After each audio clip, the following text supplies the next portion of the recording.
Well, Mr. Chair, it's 7 o'clock. You have a quorum. We have a quorum. Outstanding. Okay. Well, good evening, everyone. At this time, I'd like to call to order the July 8th, 2021 meeting of the Newberg Planning Commission and start off with a roll call, if we could, please. Okay, Jeffrey Musall, Present. Robert Sherry, Jason Dale, Here. Chris Wright, Here. Charles Aben, Here. Sharon Capri, Her thing's muted. okay, Gina Morris.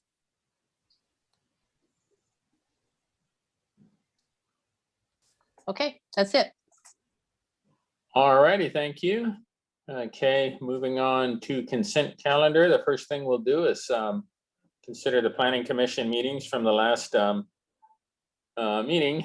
So if there anything anyone would like to discuss on that, or if just a motion to approve, go ahead and take it away.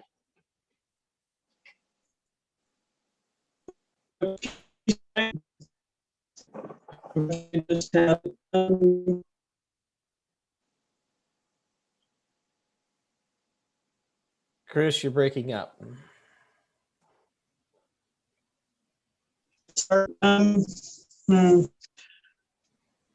On the part where it says in the minutes where to hire students for the Bluff, I meant to just say hire Portland State University Geology Department.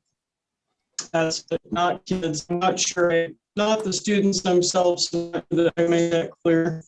You actually hire the department, and they actually have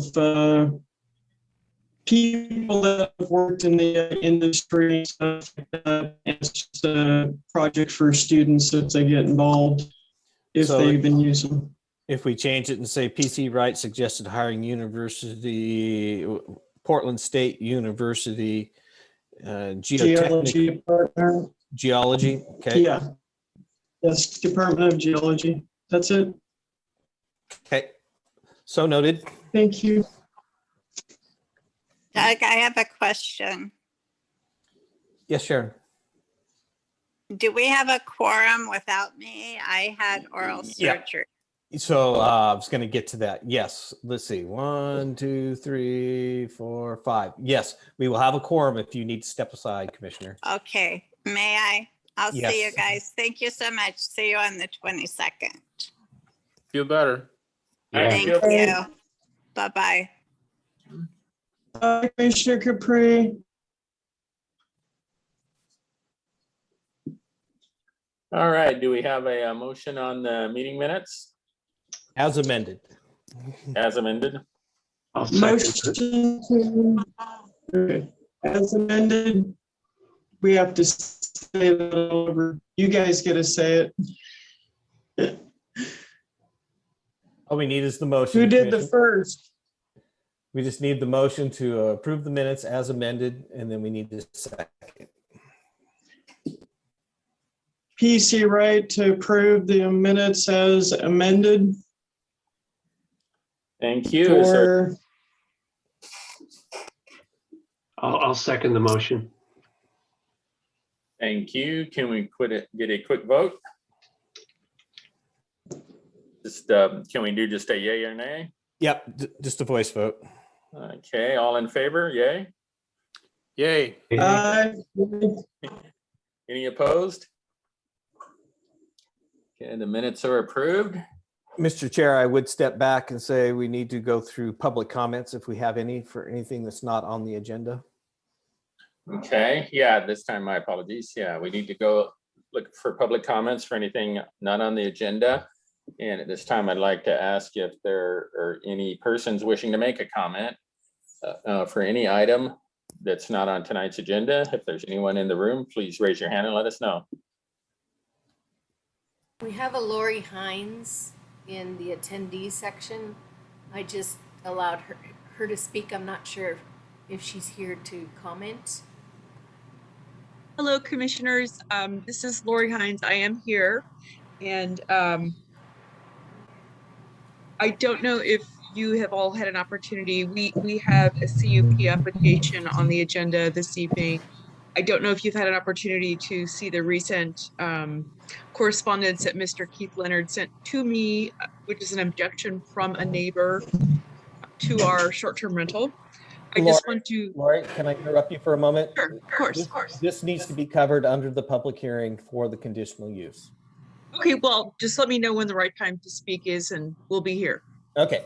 Thanks. Absolutely. Once the meeting gets started, we'll do that. But is there anyone wishing to comment on items not on the agenda? Anyone else in the rooms? All right. Well, hearing none, we'll go ahead and move on. And our first item up is a quasi judicial public hearing. And the first thing we need to do is open the hearing for consideration of,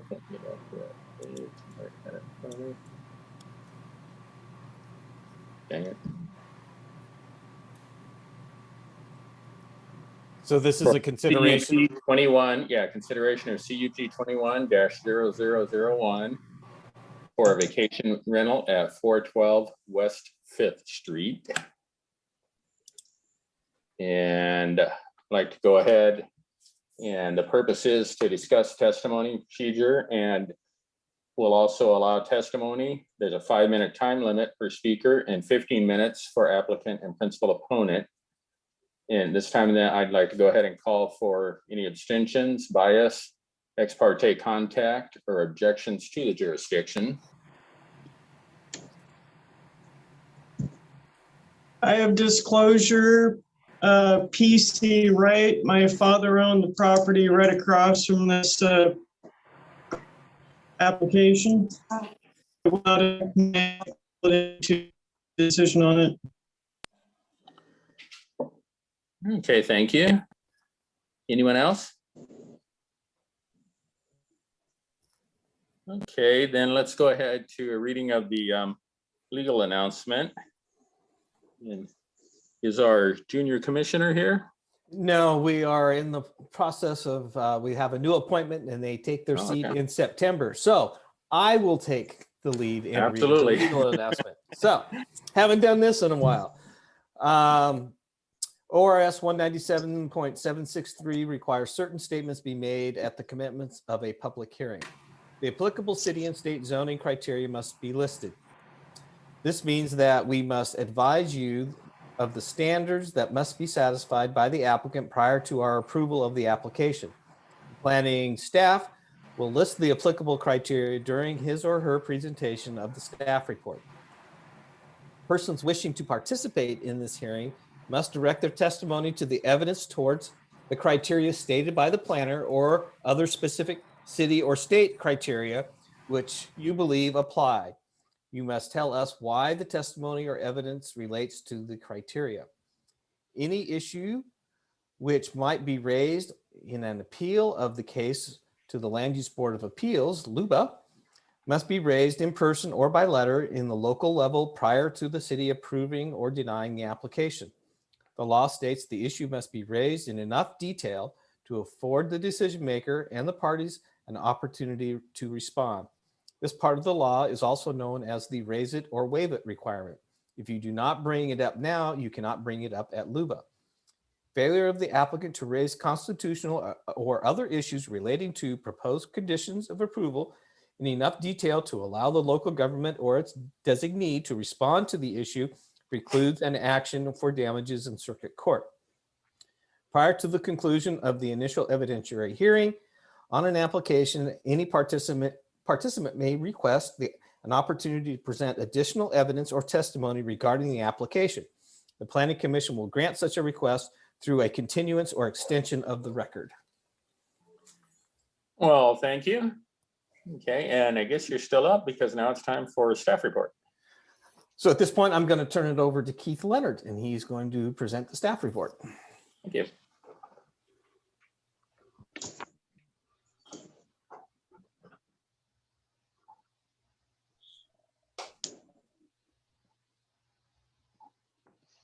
There we go.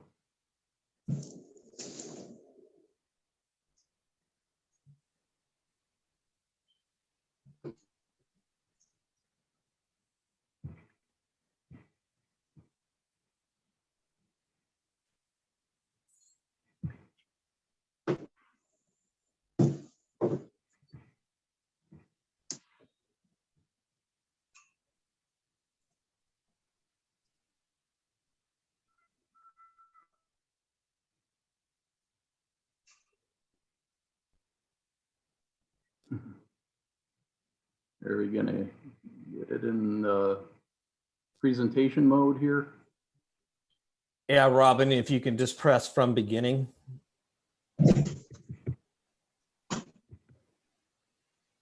All the way over to your left.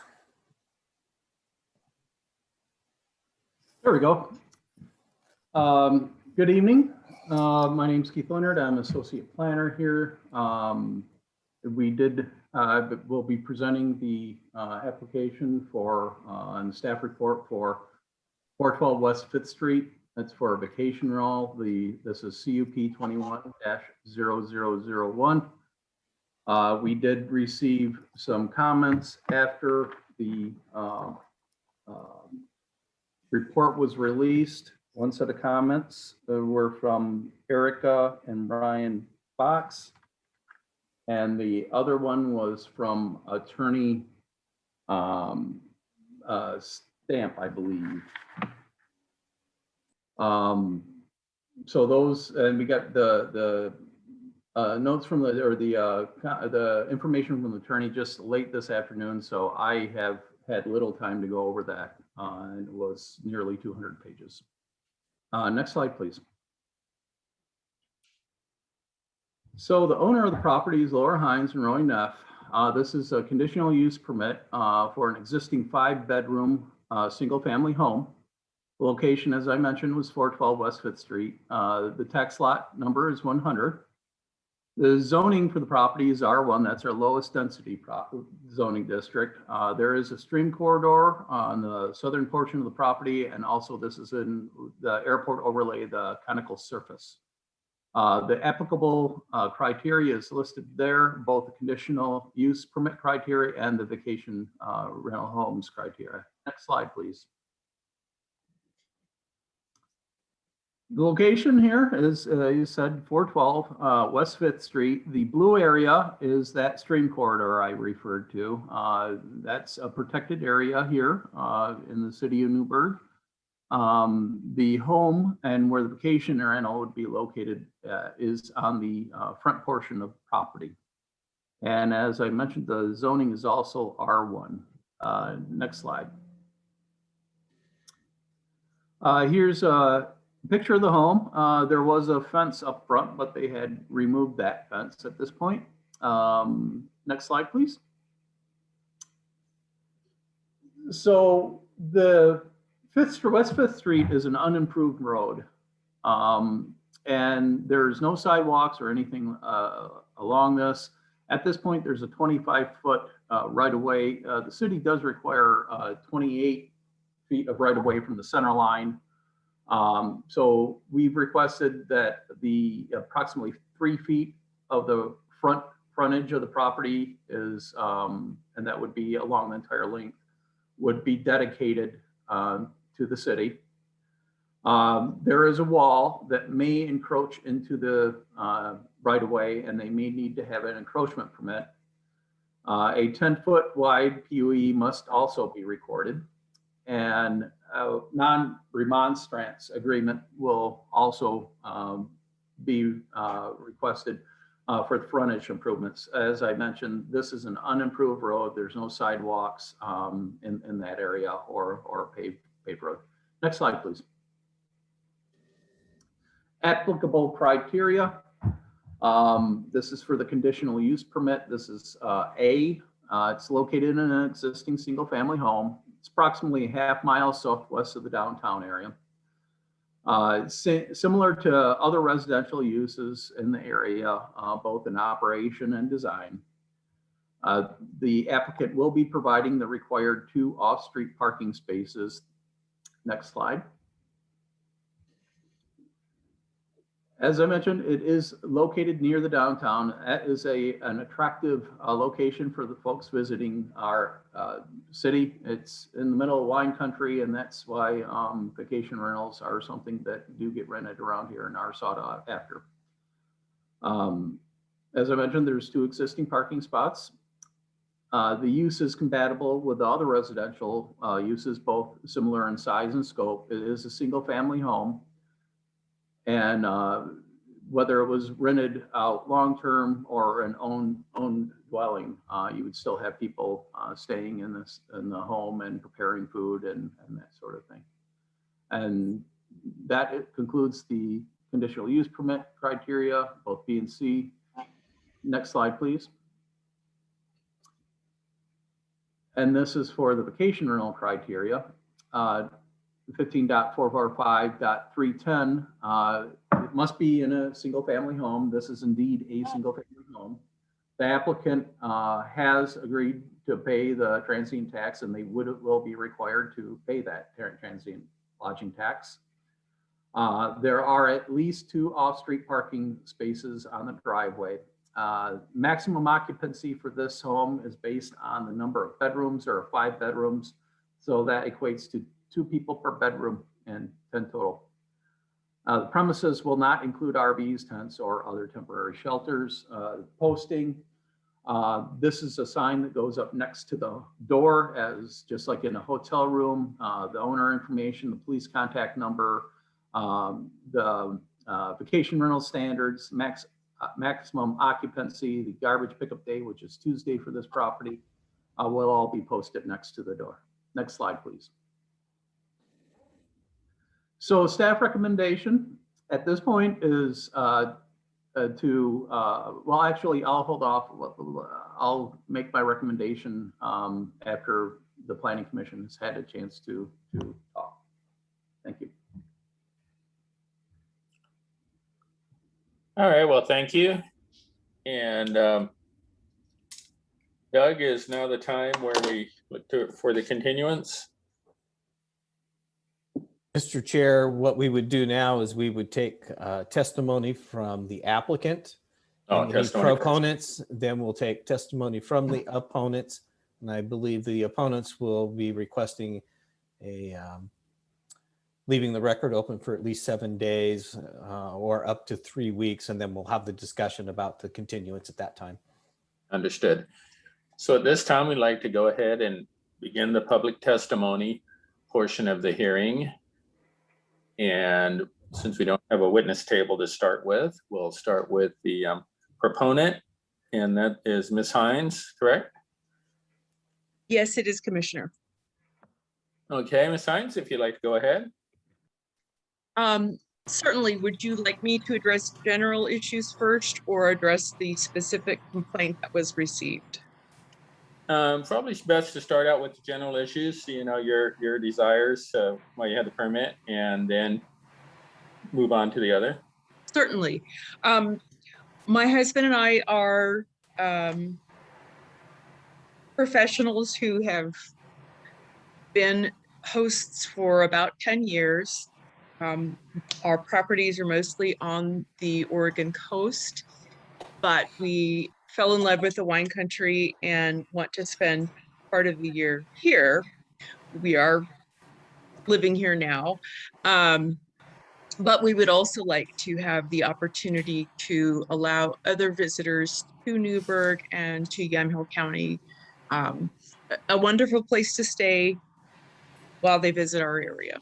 So that is the reason for our application. We, as I said, we're experienced operators. Our guest demographic is couples and families.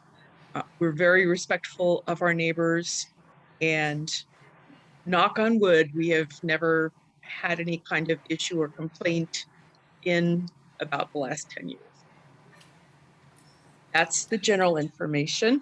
And then I realize that probably most of you have not had an opportunity to even see the complaint that just came in after the deadline had passed. But I did just want to mention for the record that the attorney for Mr. Jonathan Umfleet, who is our neighbor, sent in a letter of complaint.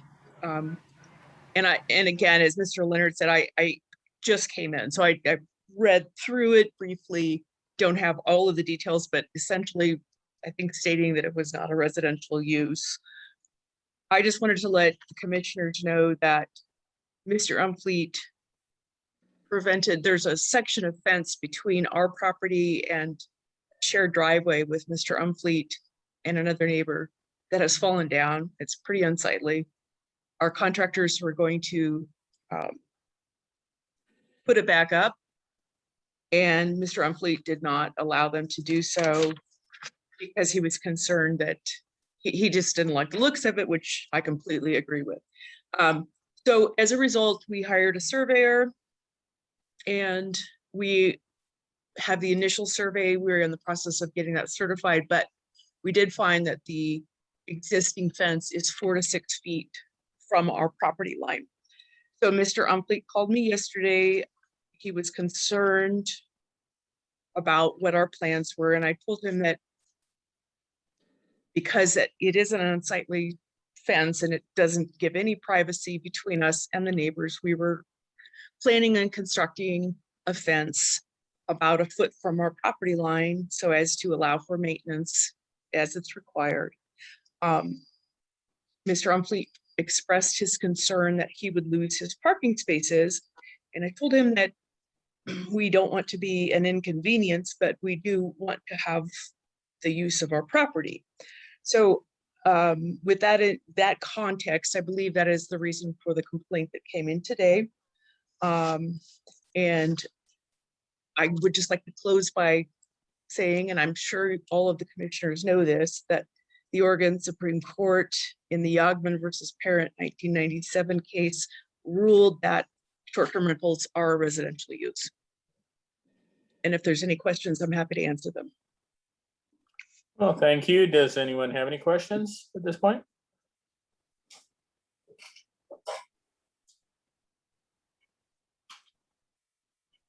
Okay, thank you. I have just one on, I just wanted a little bit of clarification on the fence. So the prior fence had been further setback, you said 5 or 6 feet, and this one you're moving to 1 foot, but you're still doing it 1 foot back into your property. Is that correct? That's correct. And we have asked the surveyors to certify the results so that we're 100% certain that we are in fact, doing that. Okay. As far as our property line. Okay, thank you. Anyone else have any questions? Is Planning Commissioner Wright? Good evening, Laura. Hello. You state that you've had no issues in about the last 10 years. Have you ever had any issues? As Legal far issues as a host? we had issues with one of our rentals after Newport put the online complaint system in place. And I'm saying this also not only on my own behalf, but as the founder of VIA Oregon, which is the short-term rental advocacy group for the state of Oregon. Complaints in Newport went from less than 1 per month to 1 per day. And we were targeted by a group of neighbors who called themselves vacation advocates for safe and healthy vacation rental free neighborhoods. So that is going to play itself out legally. At this point, we're 100% in good standing. That is really the only complaints we've ever had, and it was by 4 individuals that targeted us. We've never had parties. We've never had any kind of issues with guests being disrespectful or not. We actually require our guests to sign a good neighbor policy as part of being able to book with us. And that includes, no noise after 10 p.m., park in the property, not on the street. There's a number of things that we require, and that you know, 99.9% of our guests are wonderful. Yeah. I noticed that in the district that dogs are not allowed to bark at passersby. So you allow pets to go with their range? And if so, how do you determine or keep them from getting at passersby? Commissioner Wright, you're cutting out a little bit, but I think I understand what you were asking. We are pet friendly. We are in the process of reconstructing the fence in the front of the property and along the side of the property, which is the object of contention. And we do have a requirement that when our guests are not in the home, they crate their dogs. We provide them with a crate in bed, because dogs in an unfamiliar environment can, you know, be nervous. So we are in a much more, our properties in Newport are much smaller and the yards are closer and that sort of thing. We have not had a problem with that. Our guests are usually grateful that they can bring their pets and they are compliant with our requests.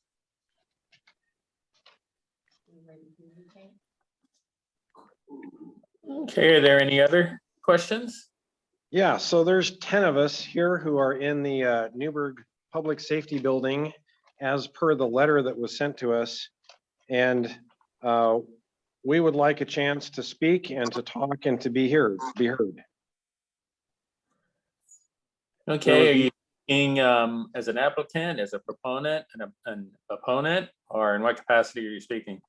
So there's 10 of us here who are neighbors who are opposing this rental, this conditional use permit. So, Mr. Chair, what you would do at this point, you had the applicant testify, you would ask if there's any proponents to the application, and then we would move to the opponent's testimony. Exactly. Yeah. So now that the applicant is finished, are there any proponents in support of the application that would like to speak? Okay, hearing none, would like to move on. Do you have a principal opponent that is going to speak on the behalf of everyone, or do you want to just start with someone?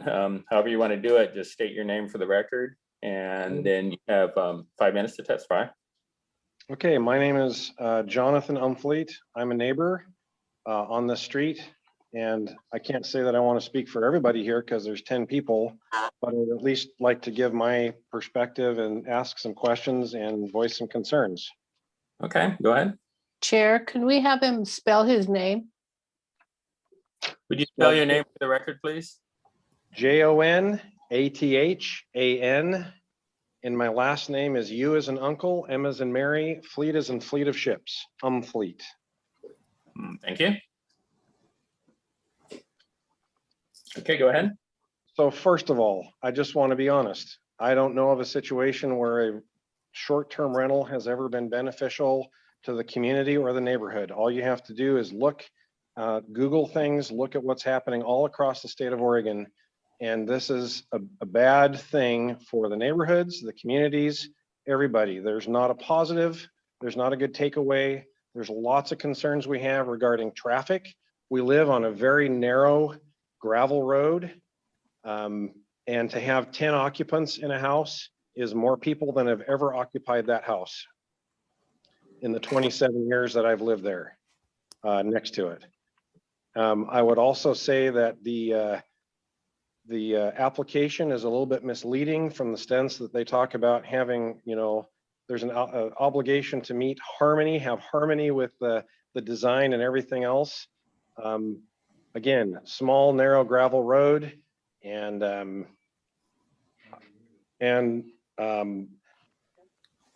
yeah, there hasn't been any communication to neighbors either way on either side.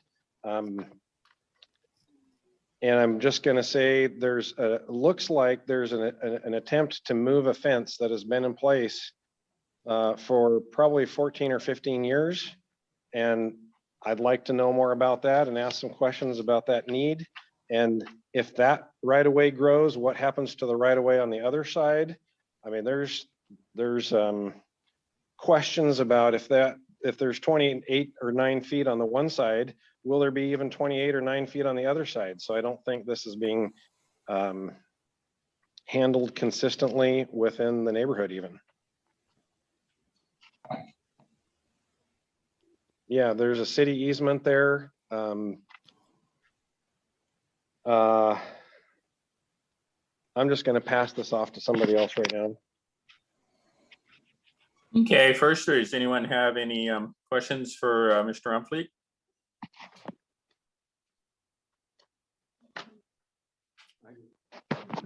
Hearing none, the next speaker, would you please state your name for the record and spell it as well, please? Thank you. My name is Jim Forkner, Forkner. I live at 521 West Fifth Street. Okay, go ahead. My concerns are 3 or 4-fold. One is transient people in our neighborhood. I don't think that's a good idea.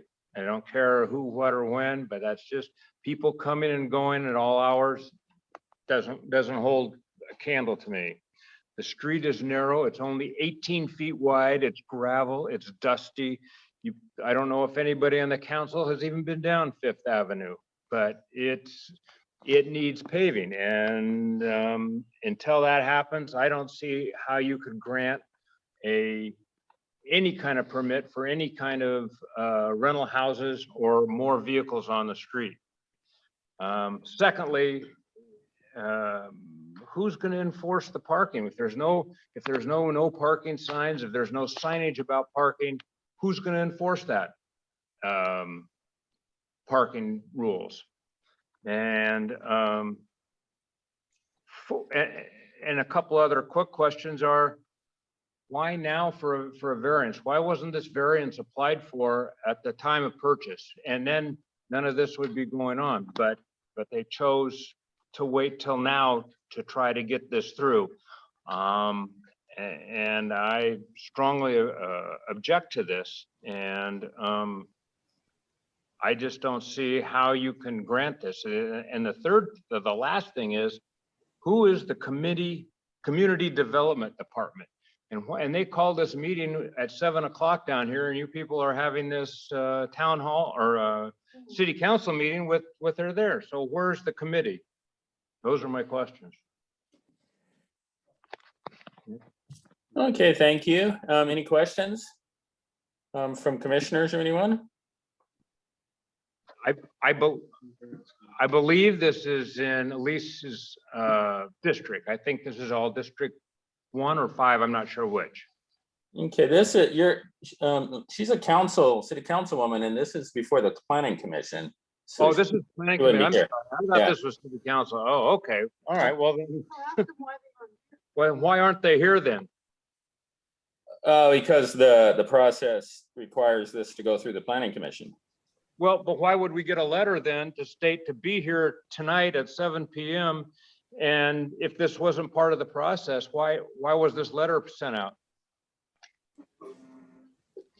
This is when the testimony period is offered, is it? And this goes before the planning commission to either vote to adopt or to deny the conditional use permit. Well, then why wasn't that disclosed to us in this form of letter? It didn't say anything. It says notice of planning commission hearing on a conditional use permit, and it said here tonight at this time, and it wasn't. I mean, we all of us showed up, and we by happenstance picked up the Zoom meeting, and that seems a little odd to me, I guess. Keith, you want to respond to the noticing? Sure. So we noticed it on the city website, and as well, we reviewed the notice that was provided by the applicant. It did meet the requirements. I believe that the Zoom meeting should have been on that notice. We provided that information. It should have, whether it should or whether it didn't, it was not. I mean, we all have copies of it. We were all mailed a hard copy of this. Somebody's down the line, it projects a view of trying to get something by without a hearing, I guess, or witnesses or people objecting to this variance. And it just sounds a little fishy. Mr. Chair, if I may for a second. Absolutely. Sir, these meetings have been going on with Zoom due to COVID. And so there's always been a little bit of mix up. Otherwise, under normal circumstances, we would be there at the building. And we're always eager to hear from both sides of any issue before us. So I'd just say, please don't ascribe any kind of malice. It's just one of those things. All we can do is apologize. Yeah. Zooming in the age of COVID, yes. Well, Then put it in the letter. right. It says we're meeting with the Zoom. The I mean, thing that's been is, happening for the last year. yeah, and how it got missed, and that neither here nor there. Here's a question. If you approve this conditional use tonight, what's the recourse for us? Do we have any recourse, or is your decision final? So, Mr. Chair, I'll answer that. So,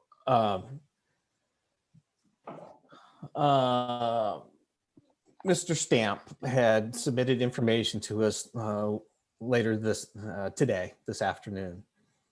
And I'm not sure if he's online this evening or not, but in that request, he asked that the record be left open for a statutory limitation of 7 days, but he also said for 3 weeks. So, so what happens from here is tonight is that the Planning Commission is taking testimony. So we will take testimony from the applicant, proponents, and opponents. Per the request for Mr. Umfleet's attorney is that we will leave the record open for the minimum of 7 days. My suggestion would be to leave the record open for 2 weeks, for 14 days.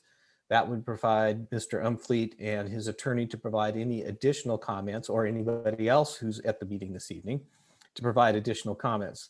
Staff can then take those comments and we can update the staff report, and we would come back at a continued hearing on August 12th.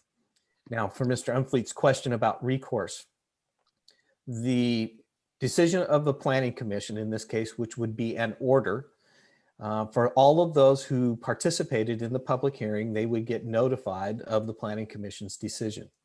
And if they chose to approve the conditional use, they would get a notice that would say that. They would then have the opportunity to appeal the Planning Commission's decision to the City Council. The City Council would then hold its own separate hearing on the conditional use application. Okay. After the City Council decision, either in affirmative or in the negative, the next step in that process is those who participated at the City Council and at the Planning Commission would be notified again. And if they establish standing, either participating verbally or in writing into the record, they would get notified that the City Council decision can be appealed to the Land Use Board of Appeals. And there's a letter that would go out to anybody who established standing, identifying the timeline to do that, and that they have to contact the Land Use Board of Appeals on their process. So it's a long, so there is recourse. That was kind of the gist of my question, was that there is something, but the people need to testify tonight, or can they send something in writing to you and be on the list For the next 2 weeks. for the next 2 weeks? We can still submit disclosure to you in writing. Given Mr. Stamp's request, which we have to abide because it is state law, I am suggesting that the record be left open for 14 days. That would allow individuals to provide additional testimony that we then can consider in a new staff report that would come back to the Planning Commission on August 12th. Thanks. Anybody else?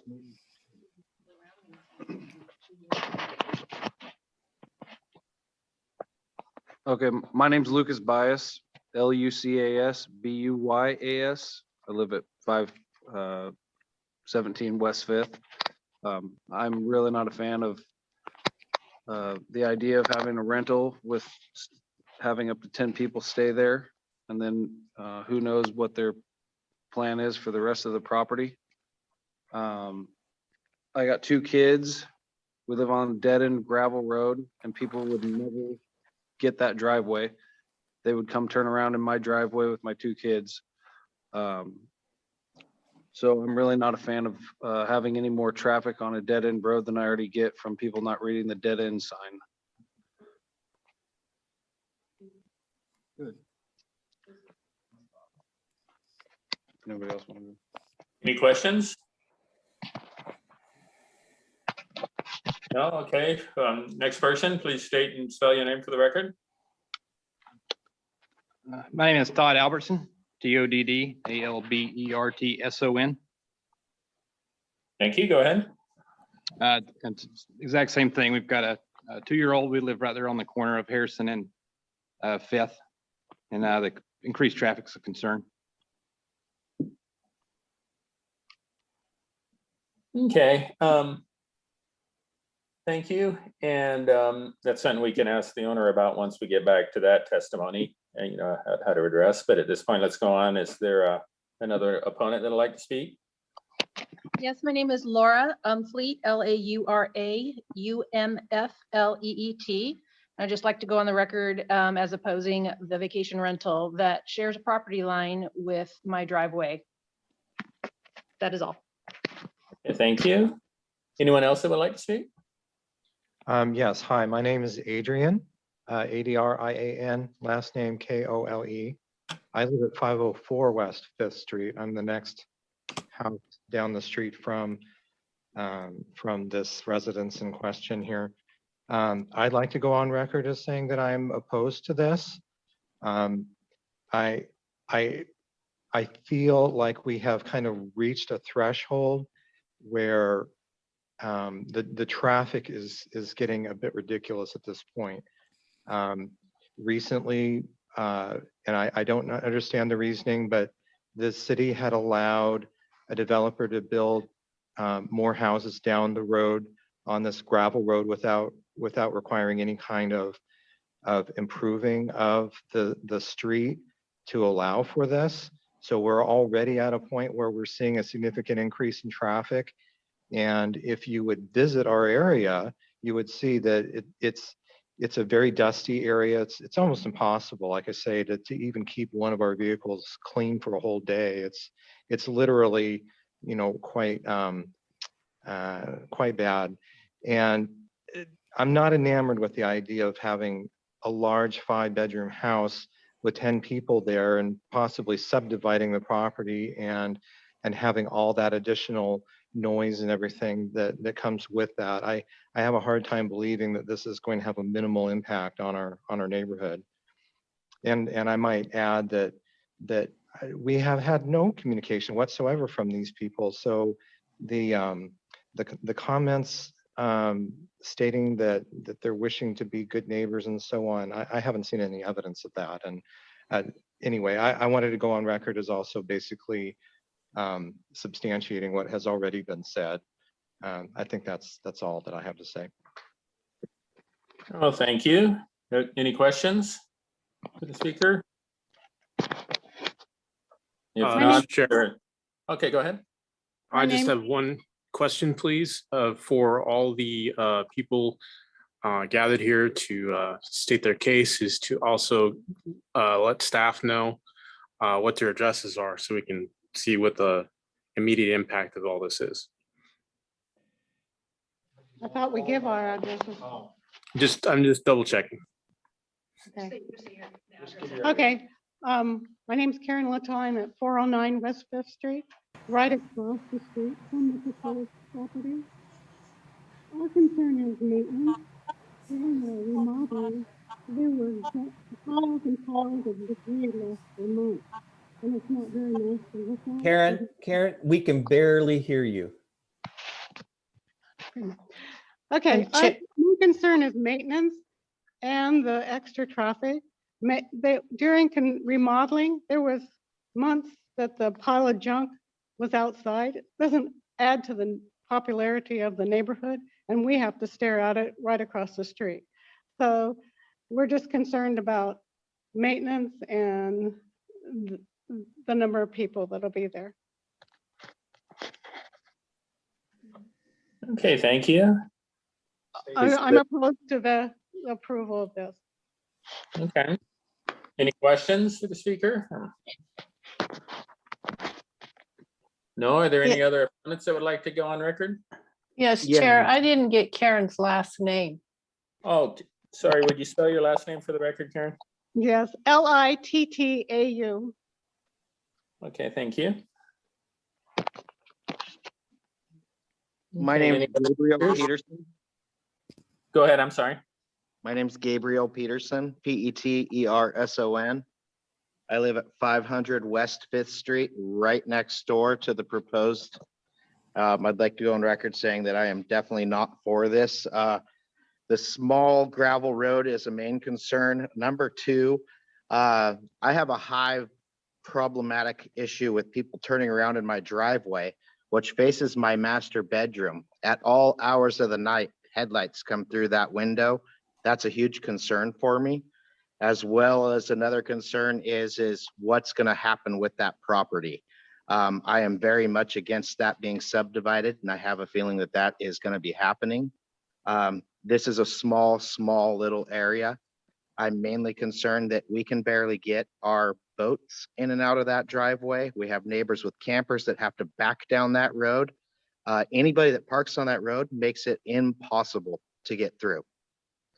So I would just like to go on record saying the traffic is a huge issue, as well as some safety concerns with multiple people being at that residence.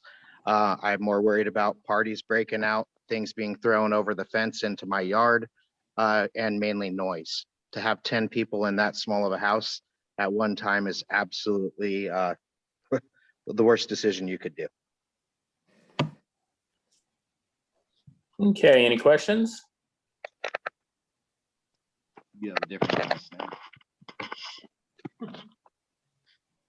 Okay, are you ready for the next person? Yeah, absolutely. All right, my name is Annie Joy, ANNIE-JOY.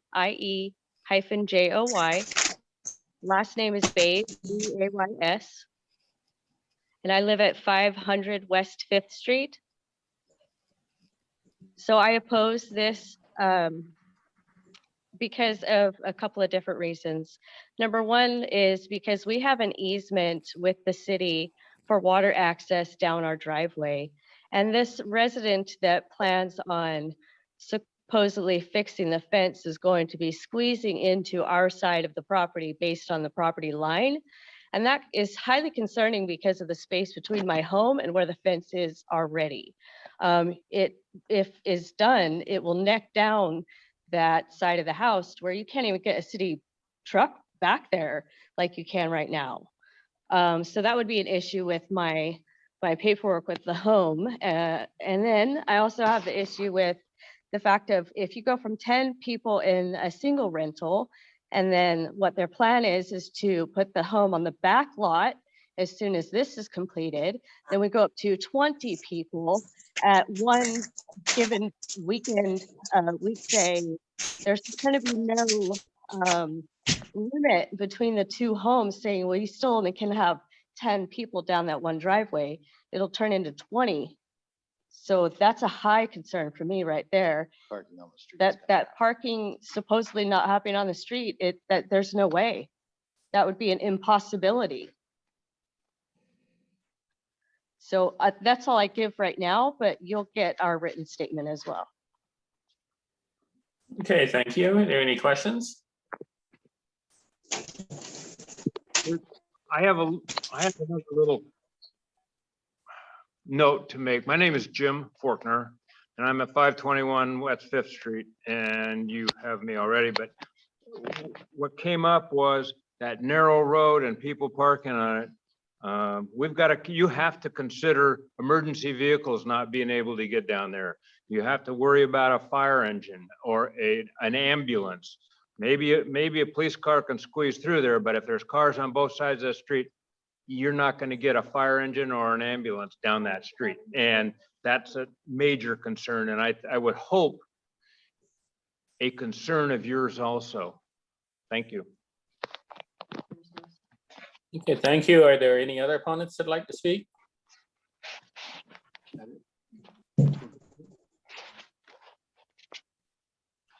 That's it in this room. Okay, well, thank you. Is there anyone else on the Zoom or anything that would like to speak? Any opponents to the proposal? I would ask, Mr. Stamp is one who did submit in the written material today, so we want to make sure if he's out in Zoom land that he has the opportunity to speak. Mr. Stamp, are you present?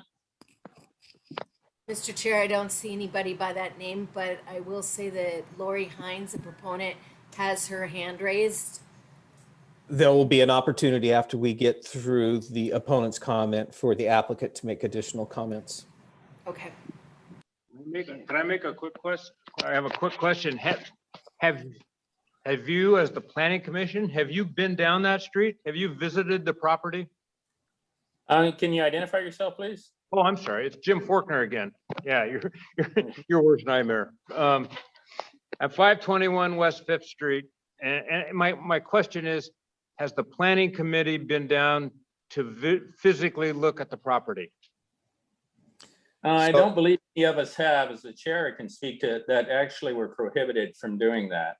Really? As part of the Wow. quasi judicial process that we have to adhere to. Wow. Why? To maintain, independent viewpoint. But have you, all right, then my question is, maybe just take it without going to the house or going by, at least drive down Fifth Street on a gravel road so you know, because I don't think many of the city council has, and I think you need to consider that gravel road in your decision. So my suggestion is to take a quick look. You can go down Harrison and turn either way and not jeopardize your neutrality, but yeah, anyway. Understood, but we're under the obligation. We have to adhere to the testimony and to the information provided by staff. So, we can look at all the evidence, but yeah, we can't go down on like a fact-finding mission. You can submit pictures to in your period. You took it down the street 20 miles an hour. I would ask, it seems like if I could just ask, just a statement to the opponents, it seems that the question of parking is coming up a lot, but my understanding from the proposal is that it's proposed for off-street parking. So, I'm sure we'll hear from Ms. Hines again on that, but it sounds like the permit is going to require off-street parking versus on-street. So my name's Lucas Bias, 517 West Fifth. How are you guys gonna enforce the off-street parking? When there's no signage, I mean, there's not any no parking signs except for at the end of Fifth Street. Because it's a private lane. But who's gonna enforce that nobody can park on the side of the road? Once this, let's say, land use gets changed. So this Just is Doug Brooks. said- I'll respond to Mr. Bias' question. So that we have with us tonight, Brett Music, our senior engineer. And so the issues about no parking signs are dealt with by our Traffic Safety Commission. And Brett, anything you want to add to that? Yeah, I would say on the Traffic Safety Commission website on the city's website, it does have a link for a parking change policy and a form to request basically to be no parking. So if there's a desire for residents on on the street, there to be no parking, you can make a request through that avenue. That'll be reviewed first with the engineering division, and then ultimately to this Traffic Safety Commission. That would be universal for the street, because I'm hearing that there's an issue of parking there potentially that exists currently. And so if that is an issue, that's residents on the street can go that way. That's an avenue they can do outside of this process and would be separate. Was that an answer to the question? I mean, who's gonna enforce it? Just because she said they're gonna park off the street doesn't mean they're gonna park off the street. So what occurs, Mr. Bias, is Brett outlined, there's a process to go through with the Traffic Safety Commission about having no parking signs. If no parking signs go up, then it's the police department that does the enforcement on the no parking. Okay, but what you stated was that in the proposal, it said that it's gonna be off-street parking. So what I'm saying is if you said our concern, which it is there's gonna be more cars on the side of the road. So you didn't really answer who's gonna enforce it if there's not any no parking signs. Just because she said they're gonna be off the road, then doesn't mean they're gonna be off the road. Well, then the process would be if there were cars that were parking on the road, making a potentially unsafe issue, they can contact the city, the community development department, or the engineering department.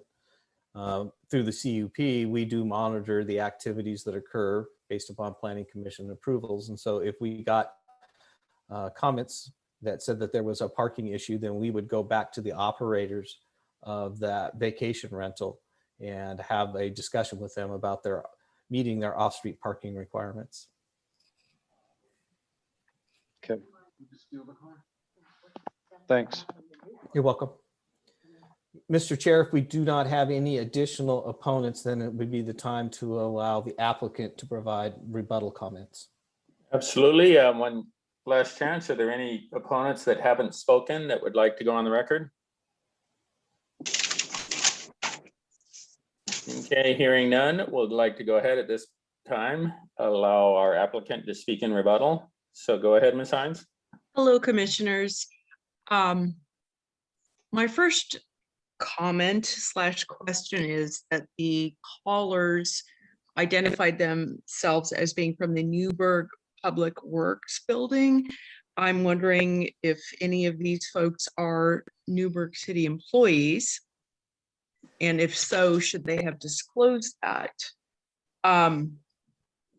Second comment, I'm kind of responding to notes I wrote as people made comments, is that we purchased this house in December of 2020.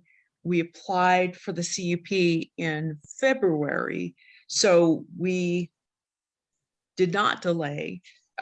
We missed some things. We had to come back and reapply, but that was, that's been our goal all along. The third is, there is literally an industrial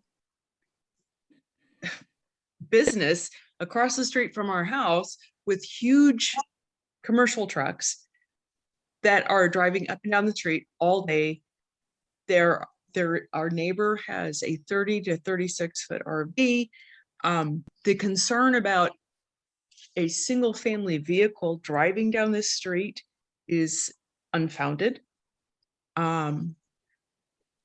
Additionally, we have two driveways, one of which spans almost the entire length of our property, and it's probably 300 feet.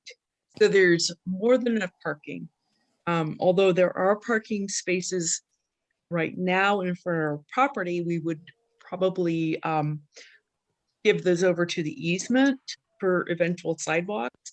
But even in that case, there's tons of parking at this property, but that is not an issue. We are going to build a gate in front of the property, a gate on this fence on the side of the property, and our guests are going to pull in, they're going to park, and they're just going to be here. There's not huge traffic. I mean, when we have industrial vehicles going up and down our street every day, a single family vehicle driving down the street is not going to cause any problems. Let me just take if I had anything else to say. No,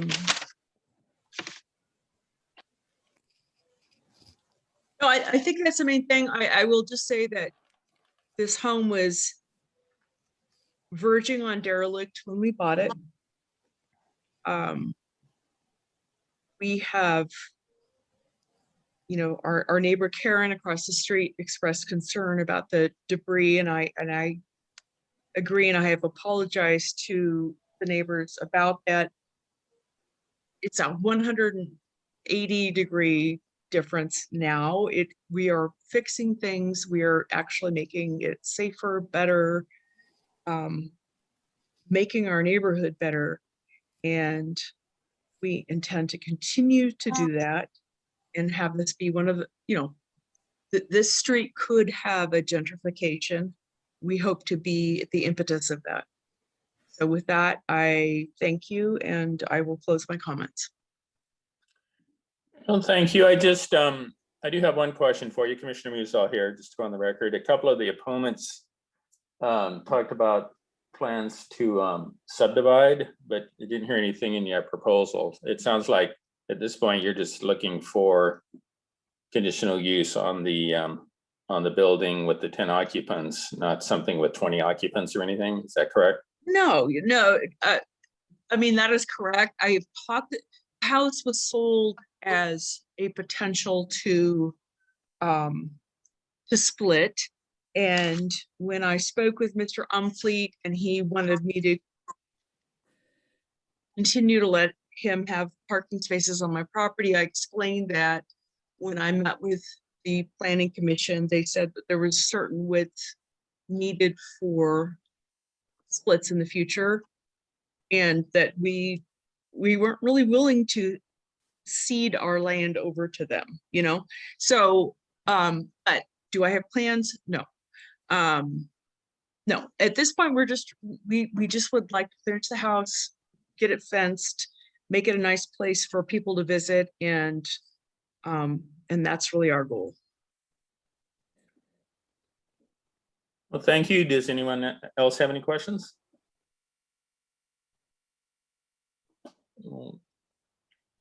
Planning here. Commissioner Wright, I have a question. Hello again, Lori. Do you plan on, since there are children in a neighborhood, to put post signs up about children being present? I'm sorry, Commissioner Wright, you're cutting out a little bit. Could you repeat that? Have you made any plans to put up? No, that'll give me a little better. Do you plan on putting up any children notices, like children present, wary of children, things like that?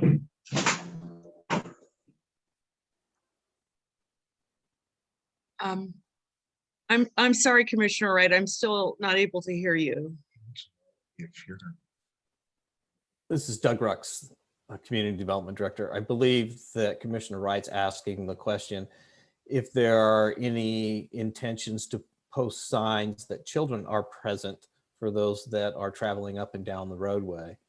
I will take a first piece on that without Ms. Hines responding, is that those kinds of signs are actually not legal signs within the public right-of-way. There's a thing called the Manual for Uniform Traffic Control Devices that the city follows, that our Public Works Department, when they post signs. Posting signs on private property that there are children present is a separate issue, but we do, by our regulations, we do not allow those to be posted within the public right-of-way. Doesn't mean that people don't do it. So I've seen sandwich board signs and so forth, but they are not legal signs. Thank you, Mr. Rux. I would not probably post those signs, but again, as I have said, we have good neighbor regulations that our guests are required to sign before they are even able to book with us. And our guest demographic is couples and families. So I do not anticipate, that's going to be an issue. It's, when there are industrial trucks driving up and down the street every day, as I've said, a single family vehicle does not present any kind of extra threat. It's less than what is already going on.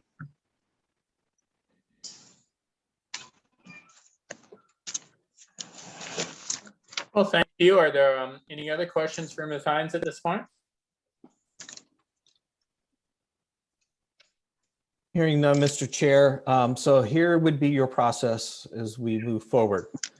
First of all, you would keep the public testimony open. So this is for commission consideration as a motion.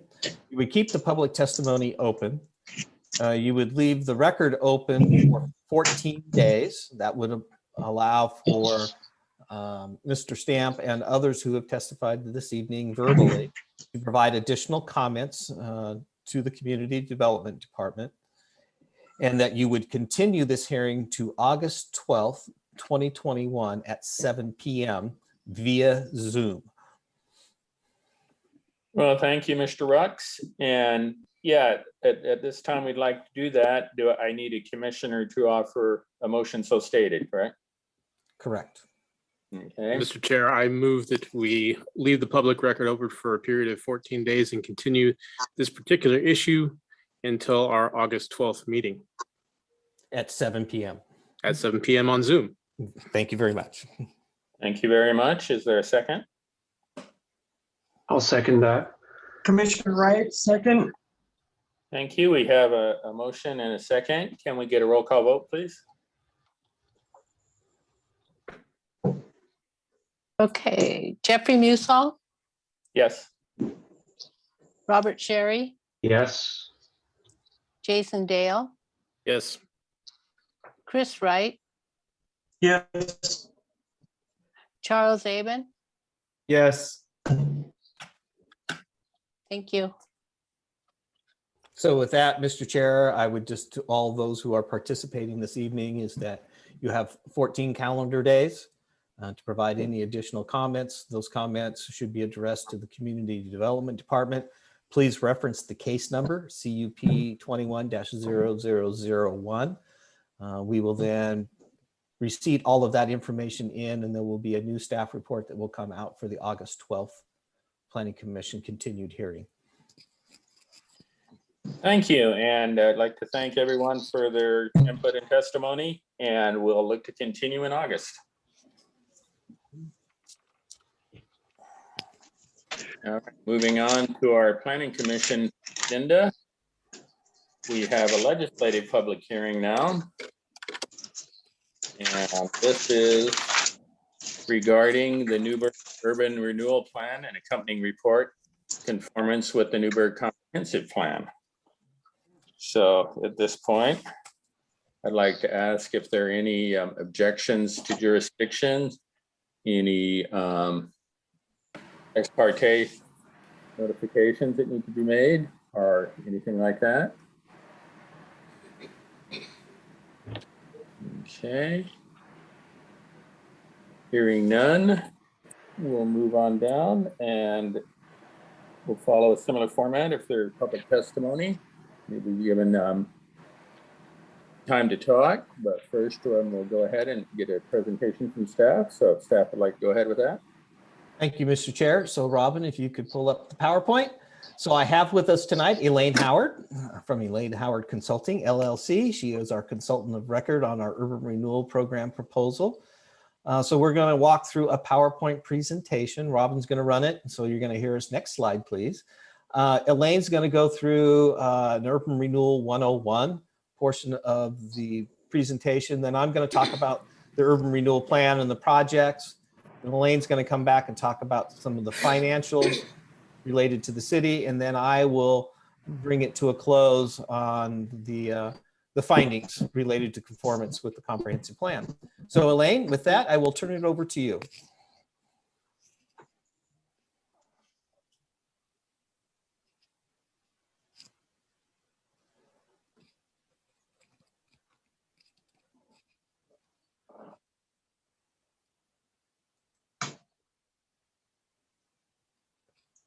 Elaine, we cannot hear you. Always help if I unmute myself. That's what happens when I listen to an hour of testimony before me. So I was very sorry. The role of the Planning Commission in an urban renewal plan is to review the proposed plan and make a determination on its conformance to the Newberg Comprehensive Plan. Next slide. First of all, we'll give a little bit of urban renewal background, just because this is a open public meeting and to help any planning commissioners who may not have a background in urban renewal. The most important thing that everyone asks us whenever we work on an urban renewal plan is if it means their taxes will go up. And no, urban renewal is not a new tax. It does not mean that your taxes will go up. The next few slides will explain how it's funded. Next slide. Urban renewal works off of property tax revenue that already exists. So property tax owners pay property taxes every year. The assessor distributes those taxes to all of the regular taxing jurisdictions, which are the city, the county, the school district, the education service district, the community college. Those property taxes may go up for only two different reasons. They go up because of a potential 3% increase every year that is limited by Oregon law. Your assessed value may not go up by more than 3% per year unless you do substantial improvements or do new construction on a property. Next slide. The way urban renewal works is thank you. If an urban renewal area is created in a city, the increase in property taxes after the time that area is established, so the taxes off of increased assessed value after the area is established, goes to the urban renewal agency. So it is just off the urban renewal area, and we portray that by just showing the little blue part of that graphic. It's not the overall city as a whole, and it is just off of that increased revenue from property taxes going up. And I'm hoping there might be a third slide in here on this before it goes into the next one, but maybe not. Nope. Oh, there's supposed to be. I tried it earlier, so it. I know that again. I don't know why sometimes those work and sometimes they don't. But that's all right. Go to the next slide. So the impacts of urban renewal are on the property taxing districts. So they actually receive less money every year for the time frame that an urban renewal area exists on the increased value in the urban renewal area. So they still get taxes off of the value once the area is established. That's called a frozen base assessed value. They do not get those taxes off of the increased value. There is a concept in urban renewal called but for urban renewal, and that concept is the fact that growth may not have occurred unless those projects done through urban renewal financing are completed. And that is because many times projects, the increased assessed value is predicated on infrastructure improvements, roads, providing water systems, providing sewer systems, that if those weren't in place, that development could not occur. And that amount of assessed value wouldn't occur for other property taxing jurisdictions to appreciate. Next slide. Urban renewal and the local school district and the education school district are a little different. It's not a direct impact on their budgets. For local property tax revenues, the assessor takes that division of tax revenue from an urban renewal area off of the top, so that taxing district impact is direct. Next slide, please. For schools, this is how state school funding system works. It's very complicated, but the bottom line is schools are funded through the legislature, back one slide please, on a per pupil basis. So that per pupil basis is determined by the legislature every 2 years when they meet. And whether or not a city has urban renewal does not change that per pupil formula. If there is not enough revenue from property taxes, the legislature may allocate other funding sources that they have access to meet that per pupil ratio. So the impact on schools and the education service district is indirect, and they do not, as a result of urban renewal, have any lowering of their per pupil funding ratios. Next slide, please. Back to Doug. This is where we do the transition. So I think the commissioners have seen some of this before. And so I kind of call this the setting the stage. We've shared with you that we've been working on this really since 2015, as it's been identified through a series of different planning efforts that the city has undertaken. So this started with our economic development strategy. We started, excuse me, in 2015. It went to council in 2016. And in that, it identified urban renewal as a potential financing tool for economic development activities. We also did our downtown improvement plan, and through that process and community input, urban renewal was identified. There are a few other things we did in 2016, but then we moved on and started updating our what we call our functional plans, our infrastructure plans. Transportation we did in 2016, but then we did our water, our wastewater, and we just completed our stormwater. In those analysis that were done and through citizens committees, urban renewal was also identified as a potential funding source to build infrastructure. We then moved on and we did our community visioning program. So I hope that many of you participated in that. We had thousands of people who did. And in that process, urban renewal again was identified. By the time we reached into, we did our housing needs analysis, updates to our economic development strategy. But in 2020, we started the process on the urban renewal based upon the previous work that we had done, where urban renewal was identified as a potential tool to fund infrastructure for economic development purposes. So we've been going through that. We did an economic opportunities analysis. As we got into 2020, again, we finished up these infrastructure plans. So we did updates for the riverfront master plan area for transportation, water, wastewater, and stormwater. So that leads us all to where we're at now, which is this proposed urban renewal plan. So the graphics that are on this, the top is the riverfront master plan area. So that's part of the riverfront, is roughly about 460 acres of land. The bottom center is our downtown improvement plan, a little over 100 acres within that area. There were 10 big ideas that came out of that. Infrastructure, transportation, water, and so forth were things that are identified. The graphic on the right is one that comes from the Oregon Economic Development Association. The precursor to that was the Association of Oregon Renewal Agencies, but there's over 130 of these urban renewal districts exist around the state of Oregon in both urban and rural locations. Next slide. So the plan and the report. So I've been giving you briefings. So we had an ad hoc committee. They met 8 times on the urban renewal plan and accompanying report. We got information out because of the COVID situation on our web. We did fact sheets. There's videos. I've encouraged commissioners to look at the videos in the past. We've done 6 of those to help educate the community about how urban renewal works. Briefings to both you as the commission and to the city council. And then we've also been sharing the information as we've been developing the plan and the report with the taxing districts.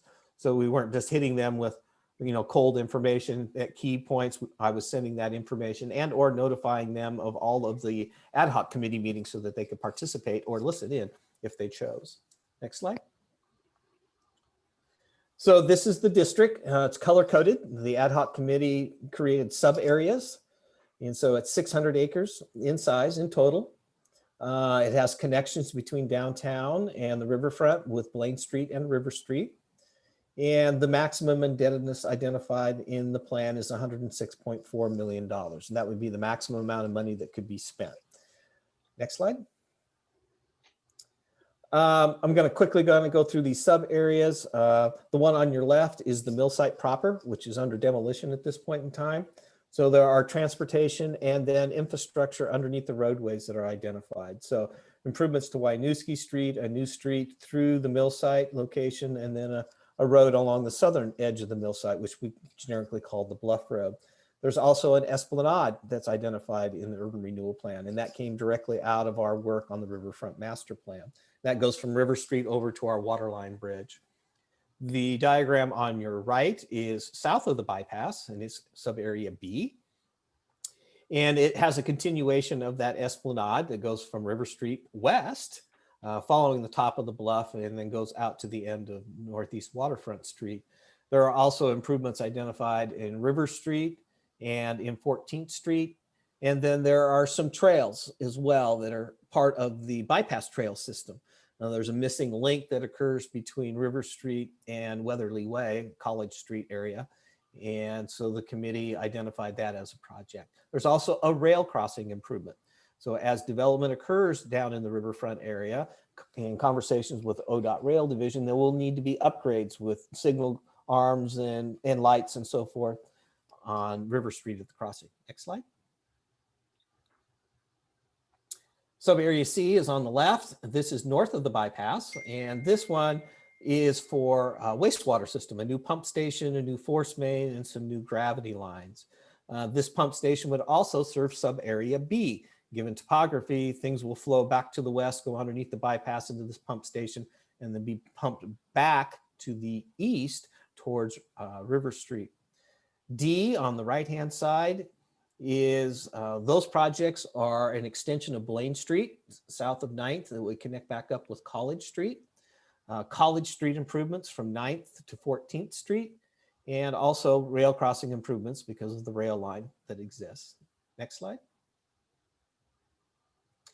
Area E on the left is River Street improvements. And so you'll see a continual theme of River Street improvements from 14th Street all the way up to 1st Street.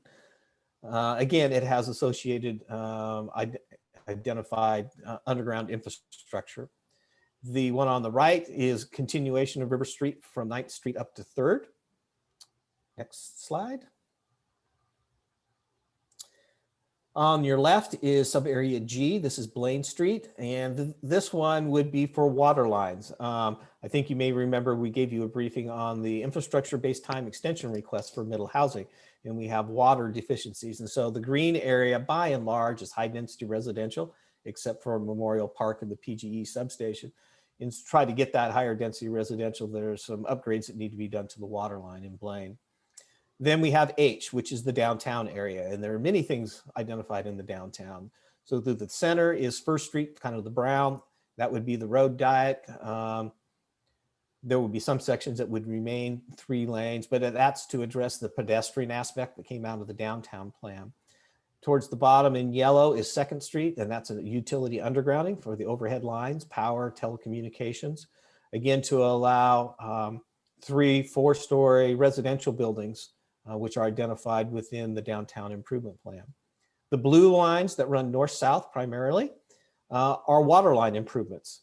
And so these are selected. Brett did a lot of work identifying where we had vacant parcels and we have deficient undersized water lines in the downtown area, but to try to get that mixed use and multi-story buildings, that infrastructure needs to be upgraded. Far right is the final leg of River Street, taking you from 3rd to 1st. The circles, the 2 in the middle on Blaine, are new traffic signals. And those signals are necessary in order to serve the traffic volumes getting into the riverfront area. And then the circle right in the middle is intersection improvements at Hancock and College. So I'm sure everybody's been through Hancock and College intersection. The final piece of this is the committee identified 2 new public parking lots within the downtown area to address existing parking issues and what could be future as infill development occurs on vacant lots. Next slide. Elaine, back to you. Yes. So if the taxing districts receive less money, what are those impacts? The report to the plan identifies impacts to all taxing districts. This slide just identifies those to the city of Newberg. Over the 30 years of the plan, the city of Newberg would forego about a little less than $24 million. That money, however, would be leveraged by other funds that come in from the other taxing districts that allows the city to do all of those infrastructure improvements within the area. This does not reduce the existing revenues. It just impacts potential future revenues based on increased growth. And again, if that growth didn't happen, those revenues wouldn't have been received by the city in the first place. And the important thing to remember about the city's impact is that it does leverage that city tax rate with other permanent rate taxes to create that larger source of funding for project implementation. Next slide. This shows the annual projections for the impacts on the city. You can see that they start out much lower. They start out at about 46,000 in fiscal year end 2052, which is the far right column near the bottom. It's a little over $2 million. And they grow obviously because of the projected growth within the urban renewal area. Next slide. We did put a duration provision within the plan at the request of some of the taxing districts, which say that the plan will not exceed 30 years in duration. The taxing districts are very interested in that because although they support the infrastructure projects that are being put in, they do not want to forego their revenues forever. And so knowing when a plan ends is important to them. We also added in a provision to review the plan every 5 years to see where it is on its financial projections and to consult and confer with all of the taxing districts about that information.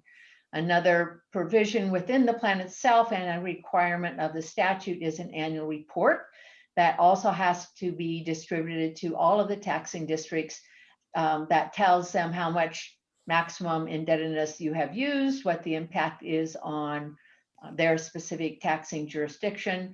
Although not required, when I work with cities, we try to include any information on projects which have been completed and projects which are being projected in the next year's budget, just to keep your taxing districts informed of how you're using what really is their money.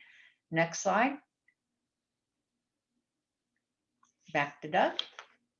Thank you, Elaine. So one of the requirements through ORS 457 is that we have to go through the process we're doing this evening, is that we have to bring this in front of the Planning Commission, as Elaine showed on the very first slide, to determine if the proposed urban renewal plan is in conformance with the Newberg Comprehensive Plan.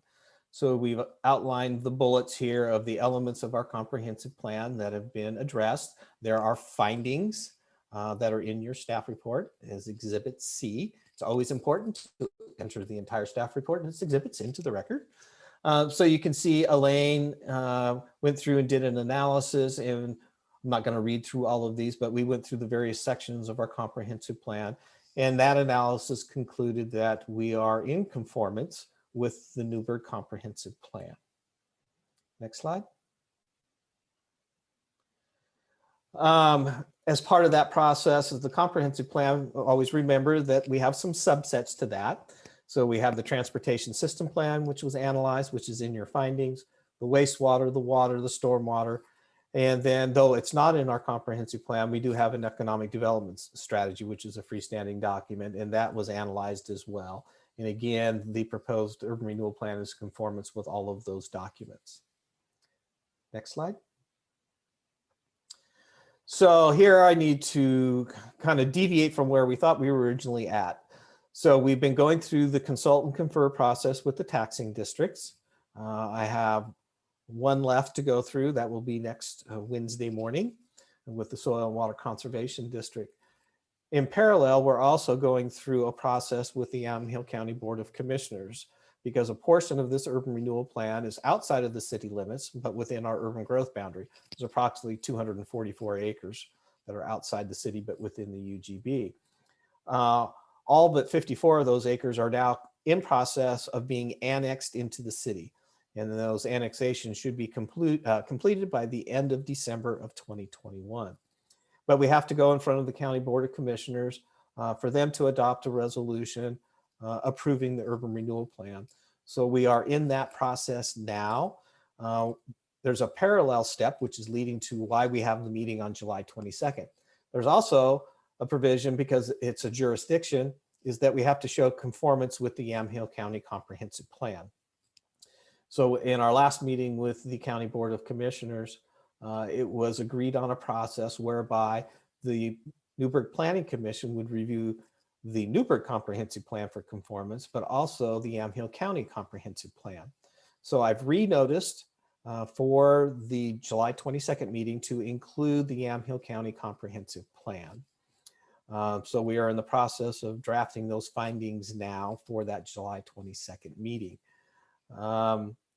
So instead of actually looking for a recommendation and a resolution this evening, Mr. Chair and Commissioners, what we are asking for is to continue this hearing to July 22nd at 7 p.m.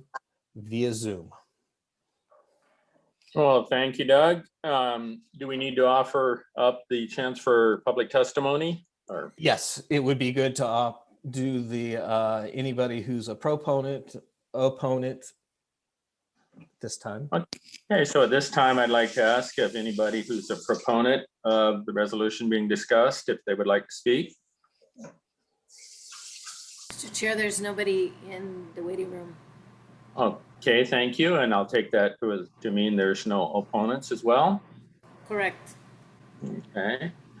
All right, then moving on from that, we'd like to get a continuance. Is there a commissioner that would like to offer a motion to continue? Mr. Chair, I move that we continue this resolution to July 22nd at 7 p.m. on Zoom. Thank you. Is there a second? Second, Commissioner Wright. Thank you. We have a motion. Second. And a second. And can we get a roll call vote, please? Yes, Jeffrey Musall, Yes. Robert Sherry,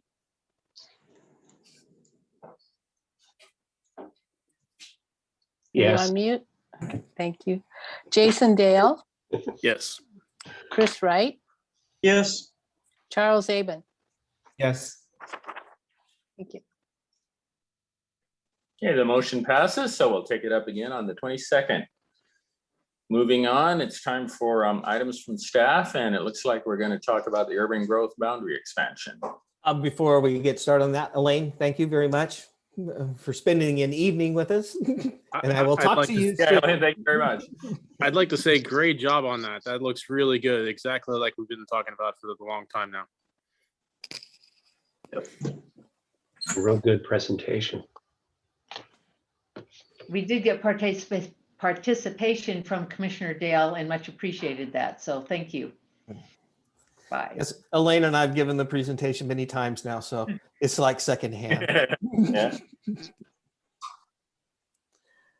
All right, so now we're moving on to the next item on the agenda, which is the urban growth boundary. So as we did in the prior meetings, this is more of a discussion. So I thank you very much for your past meeting where you gave me input. Tonight, I want to focus more on efficiency measures. So I included all the material we had from our prior discussion last month with a few extra graphics that were requested by the city council. So the council has met several times and they're having their conversations. I've shared your input at their last meeting. I have another discussion coming up with them on July 19th, where we have proposed a motion to direct staff to basically initiate a UGB expansion and then to adopt our HNA, EOA, and our public semi-public analysis and incorporate those into our comprehensive plan, which will start a cascade of starting the UGB process, essentially. So when I spoke last with the city council, we were talking about efficiency measures, and I got some feedback, and it's all in your report this evening. But I want to go, as I get back in front of them on the 19th, is to have some feedback from the commission about what you think is efficiency measures. Last time, Commissioner Sherry was talking about increased structure height. And Commissioner Wright was, we then talked about buffering and how parking works and so forth. So I stepped back and looked at our EOA on our economic strategy, and looked at our HNA and the housing strategy for that. I went back and looked at the council's approved housing work program for the next 5 years. And so out of that information and just from practitioner knowledge, I kind of identified 13 potential efficiency measures that are in your report. So that first one kind of plays off where we were at last month. And that's not supposed to be 95, that's supposed to be 5 units or more. Doug needs to learn how to spell. But that's increasing the multifamily structure height. That could potentially be, that might even be a new zone, a new comp plan designation in a new zone. Right now, our target density for our highest residential zone is 16.5. You know, might we have something that maybe gets more towards the 22 to 25 dwelling units per acre. The next one kind of plays in when we talked about a new zone. The third is reducing residential lot size.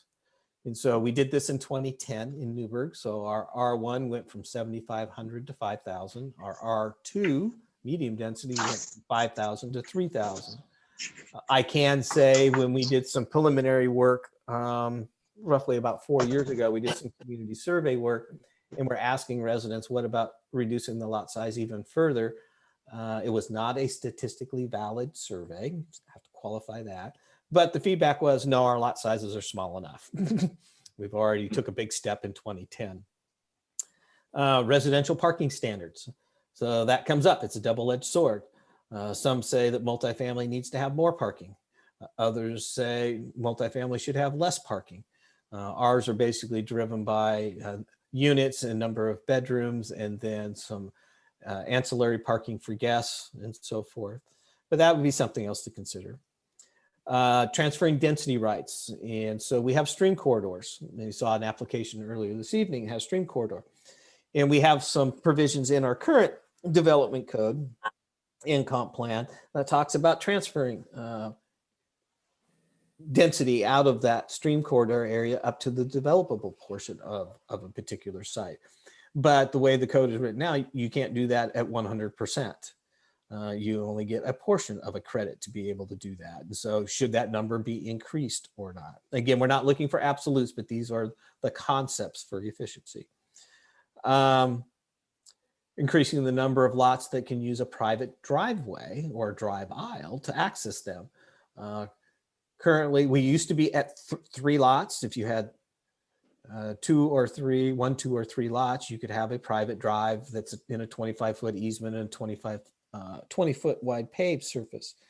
When we updated our TSP in 2016, we increased that number up to 4. Question is, should we go more? As we're trying to deal with infill development and lot sizes that may be a little odd in configuration and so forth, to get some additional units. Multifamily setbacks is one that has come up. We do have provisions about multifamily when it's adjacent to low density residential. So we stair step the structure height for those setbacks. Could those setbacks be reduced? That could be some issues with neighboring property owners if they're living in a single family designated area. Short-term rental regulations. So this is one that comes off of our housing work program. Should we revisit those regulations? Should we be allowing or not single family homes to be converted or used as vacation rentals, because it diminishes the supply of housing stock for long-term. Then the next one is mandating maximum lot sizes. And we have some kind of different language in our code, but that could it be rewritten to be clear that we are, not necessarily allowing 10,000 square foot lots to be created, but really driving to, we're getting down towards those minimum lot sizes in our R1, R2, and R3, which could be an efficiency issue to get more units. Minimum density standards. And so the way our comp plan is written, we have targets. And so we actually are using lot size as a driver towards density. Some communities look at it a little bit different and give ranges and say, you know, in your R1, it's 1 to, let's say, 5 dwelling units per acre. And you have to meet 80% in development. You have to meet 80% of that 5. You may have something that goes from 6 to 10. And so 80%, you have to do 8 dwelling units per acre and so forth. And so that's another way of looking at it. It's a little bit different now because you just spent all that time working on middle housing. And, would that provision work given the new direction that's going in the state for allowing these middle housing developments within everywhere where we allow single family? Public street standards has repeatedly come up over the years about, do our streets need to be as wide as they are, the right of way? Could they be narrower? If you were narrower, then you could get more housing units on the land supply that we have. There are issues with that about, travel speed, bike lanes. We got the transportation planning rule requirement that they have to meet. Do you have parking on streets or not? We don't allow parking on our major arterials or minor arterials or major collectors. But that's something that does keep coming up. And then another one was our efficiency dwelling unit size. And so we currently have on the code, if you have an accessory dwelling unit or a unit that is under 500 square feet, you pay a reduced SDC. Questions have been raised. Could we increase that square footage? Could we maybe go to 700 square feet or 800 square feet and still give the reduction in the SDC amount that has to be paid? Because it's not necessary. It's getting more efficient sized units. What we've seen over the last 40 years is unit sizes are getting bigger and bigger and bigger and bigger. And the barrier to entering into the market for ownership is that, we can't all afford a $600,000 or $700,000, 2,400 square foot, 3 or 4 bedroom, 2.5 bath house. Given the market, could we get some smaller units that are there that are more cost effective? So that was my preliminary list, and you may have others. But so on that, I'm just going to kind of open it up about what you think about the list of 13. Any pros, cons? Commissioner Wright. Hi, number 13, modifying efficiency. Oh, no. On the outside of the bike path, all that new development, that's not in the city. I didn't hear all of that. Can you even hear me? I could Am I not breaking hear. up? You're clear now, so if you could restate that.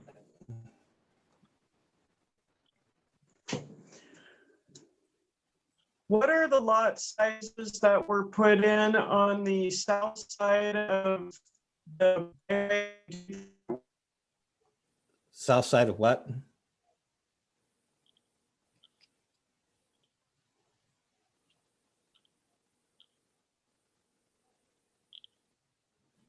Chris, I couldn't hear you on that. Oh, she's back.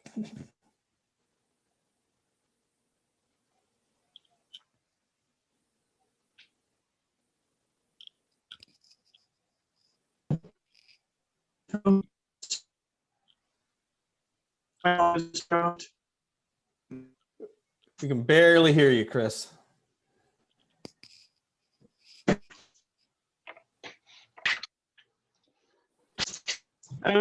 The south side.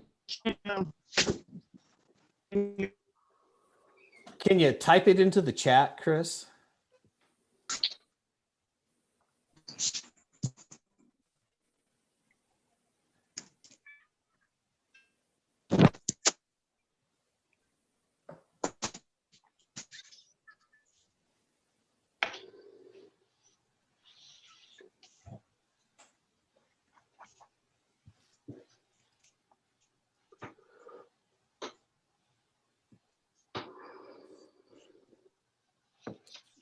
Well, Chris is working on that. Anybody have any other comments, thoughts, views, opinions?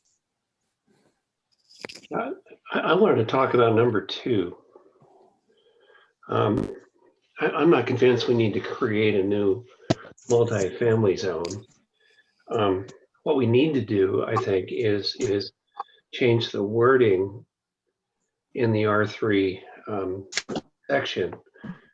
The way it reads is for every dwelling unit, you have to have 1,500 square feet for every one of them. But it also says in there that if your lot is over 15,000 square feet, that 1,500 number goes to 2,500. And if we can get rid of that, the density is going to go way up.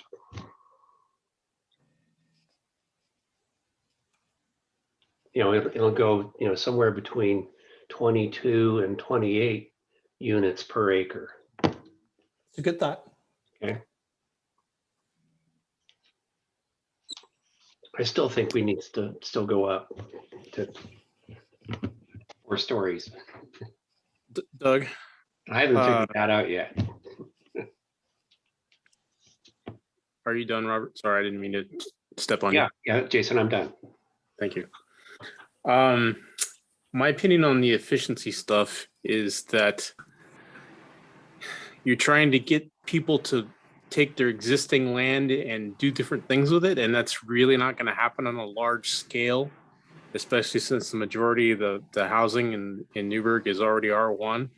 And so you're not going to sufficiently incentivize current homeowners to demolish what they have and build something under new zoning regulations. It's not monetarily beneficial to them, and whoever does that is just going to upset their neighbors. Typically, I mean, people don't want to live in Newberg like they live in Portland. They want to have more space.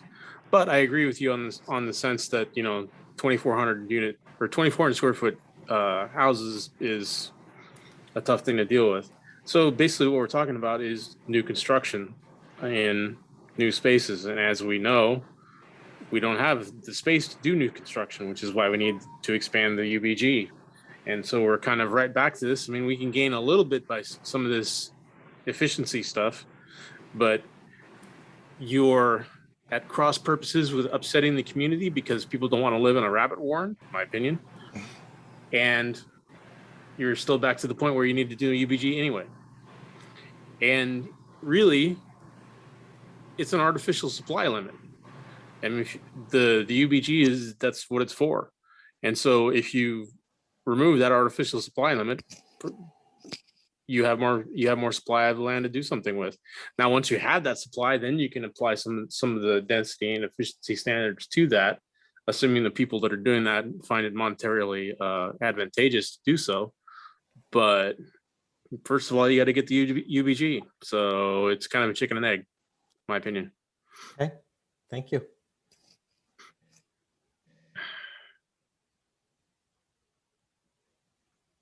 Charles, any thoughts on any of these?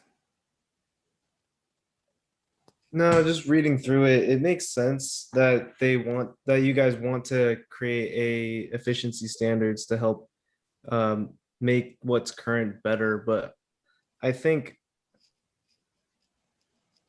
yeah, like Commissioner Dale said, people aren't going to go out of their way to make these changes. It's going to change if people have to find a way to make the change, or if they encounter a reason to change. But the changes itself, I don't really see any of these changes that would have such a significant impact on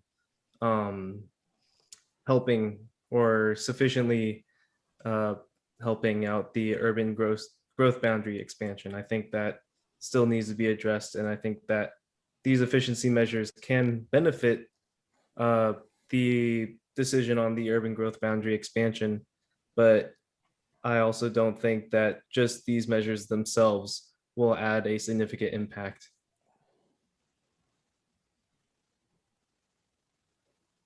Yeah, Commissioner Musil, I just like that. Totally agree with that. They're mitigators. They can help ease some of the pressure on the growth, but ultimately the boundary needs to expand.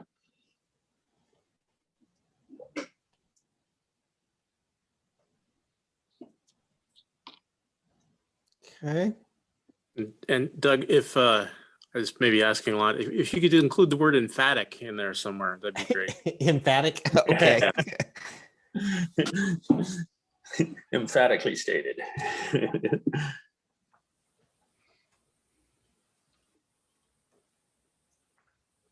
Planning Commissioner Wright, I have a question for Doug. Hey, Chris, you're back. I'm sitting outside now. I abandoned that. I'm not getting my signal.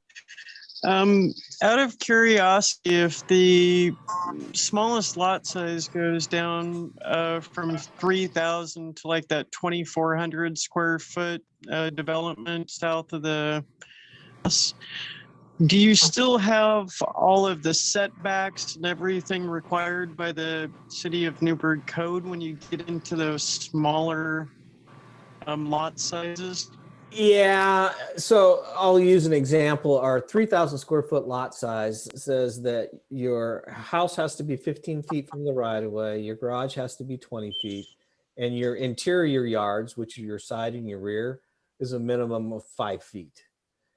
Then we have planned unit development provisions, and the Planning Commission has seen a couple of these projects in the last few years where there's flexibility.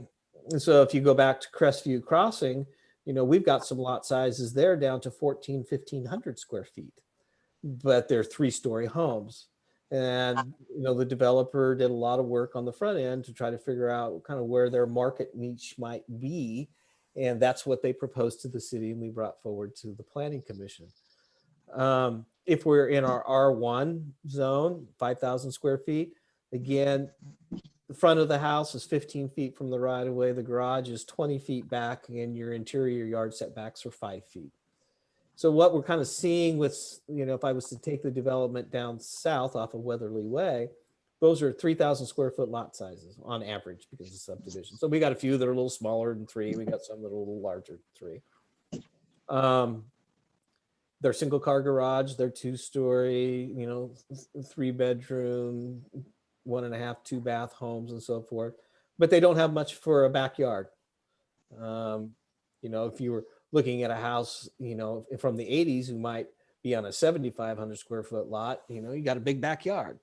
But as we've gotten smaller and smaller lot sizes, that livable space at the rear of the home has gotten smaller and smaller. So then the question comes up, well, could you modify your setbacks to the dwelling portion to the right of way? Theoretically, you could. But when we start to get into these single car garage homes, we have a requirement for 2 off-street parking spaces. So a garage space is 1, and then the driveway. A car's 20 feet long. So moving the garage closer to the right of way I don't think would work. Because then where do you park the car, and the car can't hang over the public sidewalk because that becomes an impediment.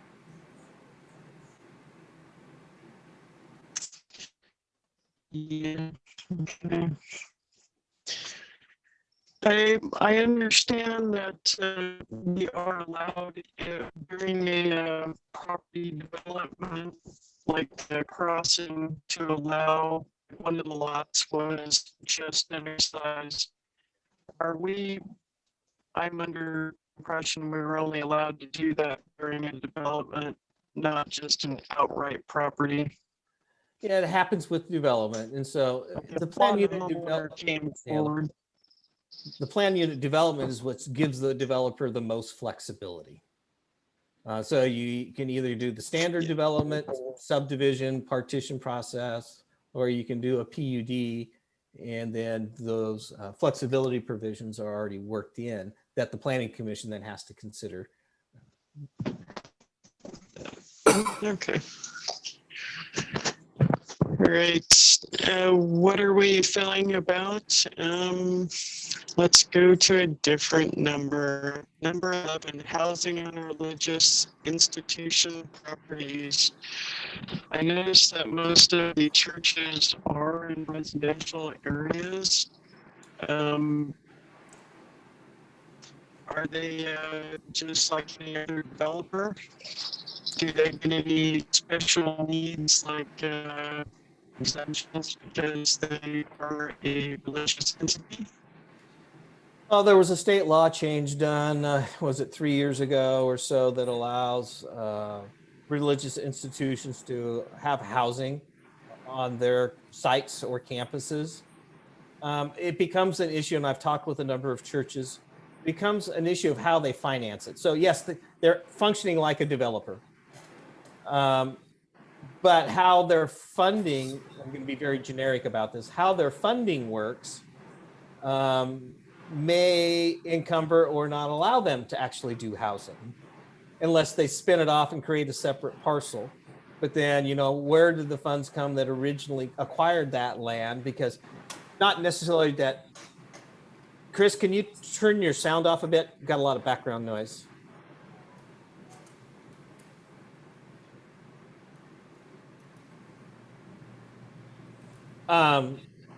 It has a lot of how their financing works, if they can do housing on church properties or not.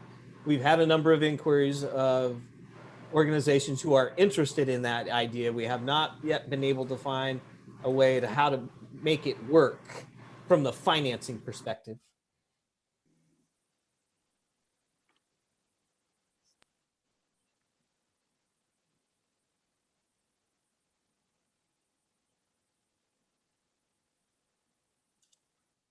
Other thoughts?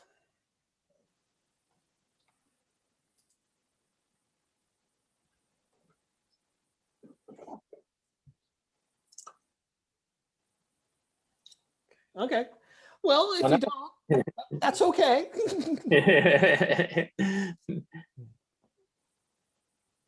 All right. Now what do we have next?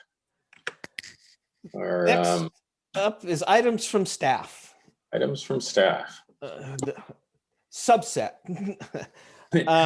So you've got your schedule of upcoming planning commission activities. And so, as I mentioned, so we've now got the CUP on the vacation rental is continued to August 12th. We've got the urban renewals continued to August 12th. We have 2 other cases, so you're going to have 4 items to get through on that particular night. So we've got a comp plan zone change up on Vermilion, which is quasi judicial. So always a reminder, don't talk to anybody about it. And then another vacation rental application down on Howard Street. September, as a reminder, I will not be at that meeting. So Keith Leonard will be there taking care of things. So we've got the Mill District stuff, and then the first of the bundled applications for annexation down in the riverfront area. And so Keith's going to cover that hearing for me. I'll get everything packaged up. He's just got to deliver the presentation. Then based upon the conversation we just had and the conversation I'll have with Planning Commission, we'll be looking at what direction. I penciled in as a tentative for October to comp plan changes for the HNA, EOA, and the public, semi-public. So that'll kind of get you through up until the holiday season starts in November. The other thing is that on our HNA, and I think I've mentioned this before, the questions came up about the middle housing in the 3% provision. And so we've had conversations with Department of Land Conservation and Development staff who had indicated that the way it is written, we wouldn't have to comply with that until our next HNA update, which would be 8 years from now. But we had public comments when we were dealing with the middle housing on duplexes about including that 3% provision. So based on that, I directed our consultants to go back and do a revision to our HNA to include the middle housing 3%, which effectively relates to 57 units. So they've gone back and chapter 6 in the HNA, they've adopted that. Well, they proposed it. It's going back to the city council on July 19th for them to re-accept that HNA. The middle housing numbers didn't, high density residential didn't change, it's still deficiency of 44 acres. What happened in the low density is that our surplus went from 31 acres to 35 acres. In our medium density, our deficiency went down a couple of acres. So it was not a big change. When you talk about 57 units and you spread them across the different zones, it wasn't a big change. So I just wanted to brief you. We're making that change. It's not required to come back in front of the Planning Commission. I'm taking it directly to the City Council to get them to re-accept that document. So it will be the June of 2021 version rather than the March of 2021 version. That is all I have, Mr. Chair. All right, thank you. Well, at this time, let's see if there's any items from commissioners. Anybody have anything they'd like to bring forward?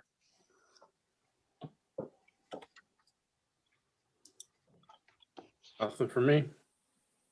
Nothing here. All right, nothing up. So I want to spend some more time on the 13 items. I only focused on the first two, so. We can go back to that.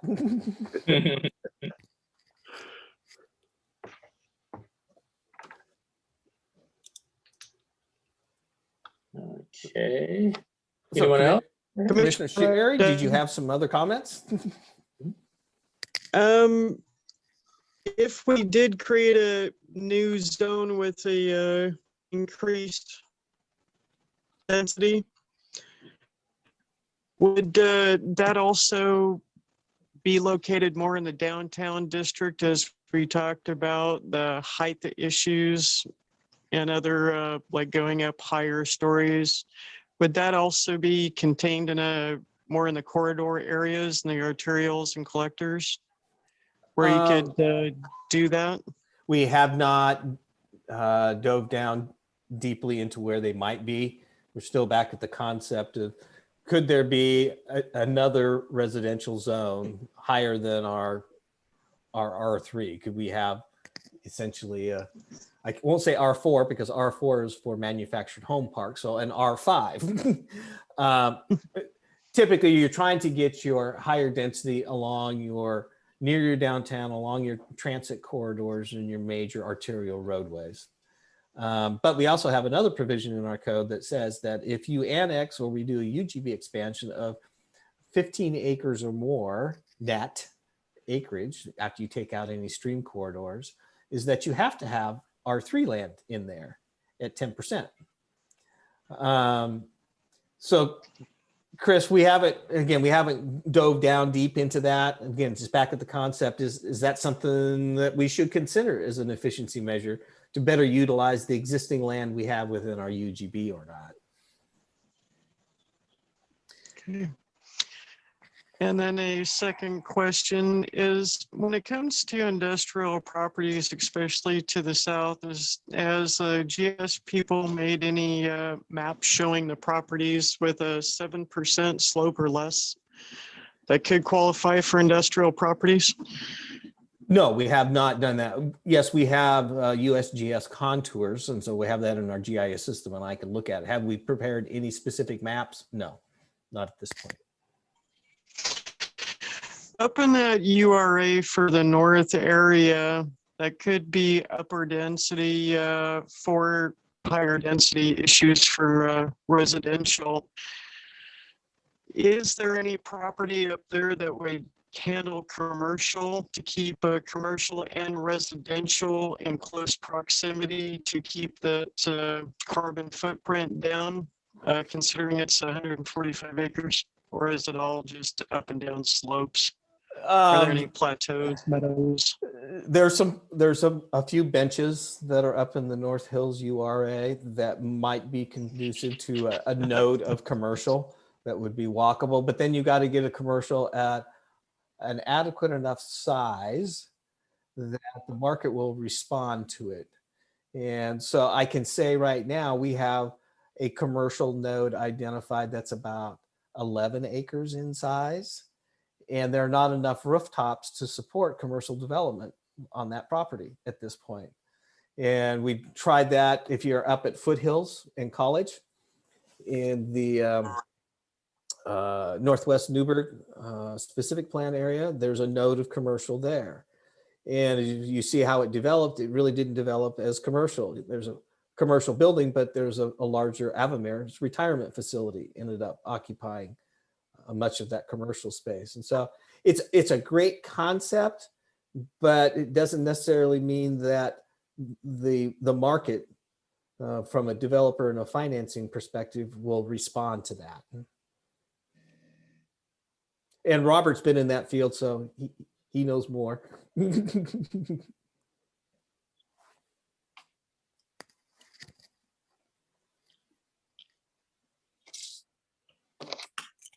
Well, anybody else have anything?